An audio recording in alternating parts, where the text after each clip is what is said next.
اخوان السلام عليكم، ونتمنى كلشي يكون بخير وعلى خير. حسب طلب بعض الاصدقاء اللي كانوا طرحوا عليا بعض الاسئله على حركه الاكسبلور واعاده النشر. الفيديو ديال حركه الاكسبلور راني حطيته قبل من هذا.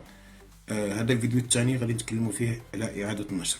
غادي ندوزو للفيديو اللي غادي نشرحوا فيه ونكملوا معكم ان شاء الله. دابا غنشرحوا طريقه اعاده النشر. غندخلوا على اي فيديو، مثلا اي فيديو في التيك توك، مثلا هذا الفيديو كنمشي نستعمل مثلا الفيديو عجبني وبغيت نخليه عندي، بغيت ندير له اعاده النشر، وغادي نهضر على اعاده النشر.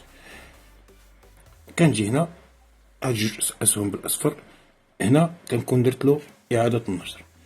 باش نعرف ولا ندير له الازاله فطريقه سهله. كنجي للصفحه الرئيسيه، كنمشي لهاد جوج اسهم هنايا، فهنا كنلقى عندي قائمه بالفيديوهات اللي درت لهم اعاده النشر. مثلا بغيت ندير الازاله، هنا كاينين جوج فيديوهات. مثلا بغيت ندير الازاله لشي فيديو، كنجي هنا كنكليكي الفيديو، ندخل الفيديو،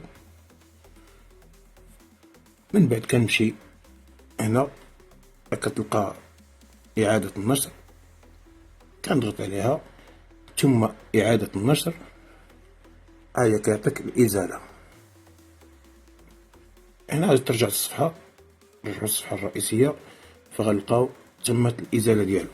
اما بالنسبه للدور ديال اعاده النشر، يعني هنا كتشد واحد الفيديو يعني اللي كيعجبك، ولا فيديو يقدر يكون ديالك في صفحه اخرى وكدير له اعاده النشر. هنا كتعرض الفيديو للاصدقاء والمتابعين ديالك، يعني واحد الفيديو اللي يعجبك كتعرضه على المتابعين. كيكون عنده قائمه ديال كيكون فيها جميع الفيديوهات ولو بالملايين، يعني غيلقاهم تمايا.